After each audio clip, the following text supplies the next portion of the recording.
Sense93 Sports back with another one. Excuse my voice, dealing with a little cold, and let's get into it.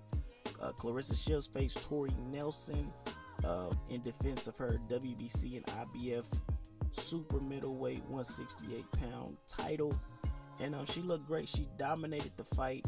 I don't know if the power is necessarily there. They're saying maybe she'll be more effective at the lower weights, but I don't know if the power is there. Maybe she's just somebody who got respectable power, or maybe she's still getting used to the pros. I know they say when you're in the amateurs, you're trying to score a bunch of points, so maybe she's adjusting to sitting down on her punches, because it seems like when I see her throwing punches, sometimes she's not like really bending her legs and getting good leverage on her shots. When she's in the inside, it seems like she's less effective. That's when she gets to slapping her shots and stuff like that. But when she gets to mid-range, that's when she's actually throwing effective punches and slapping people's head back. So maybe that's something she needs to work on.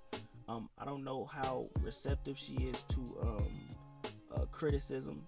Hopefully her her coach feels comfortable criticizing her, and stuff like that. But other than that, it was a good fight. The lady Tori Nelson was like 41 years old.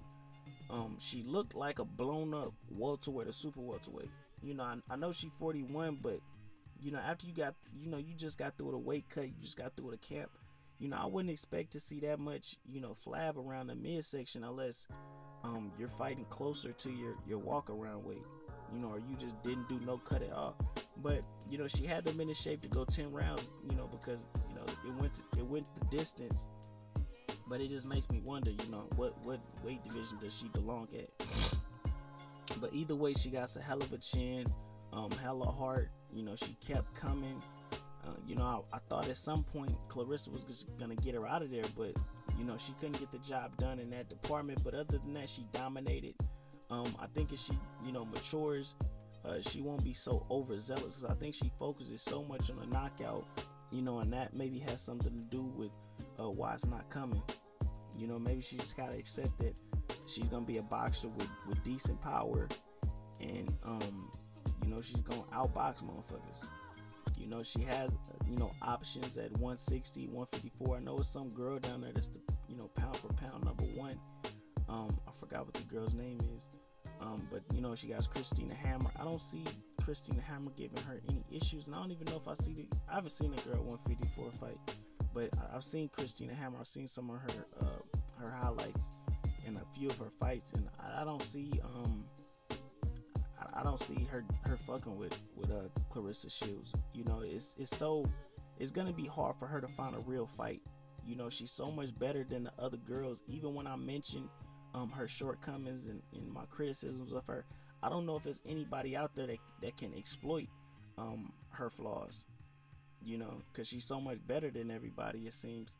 But she definitely has a bright future. For her to be 22 years old and be that well spoken, she's not nervous on the mic, she's comfortable. She can joke around, knows when to smile and stuff like that. So she's definitely shaping up to be an ambassador for female boxing, but she needs that opponent that can raise her stock. Somebody that's somewhat well known. And I mean, a lot of these female boxers, like Claressa Shields, like probably one of the only boxers that I know for real right now. So it's gonna be hard for her to find that opponent that can raise her to that next level, because she's gonna need somebody that's well known, to put her to that next level. And I mean, female boxing's been around longer than female MMA, and they reached that plateau in female MMA, because they got the competition to come to come to MMA. So so we got to get some competition from somewhere in female boxing to get those names in there. And who knows how long that's gonna take. So she's got to keep flopping around weight divisions and trying to find big names. And that is what it is. But anyway, man, again, this is Sense93 Sports. Make sure you like, comment, subscribe, and hit that bell icon to be notified when all my latest content drops. And I'm out.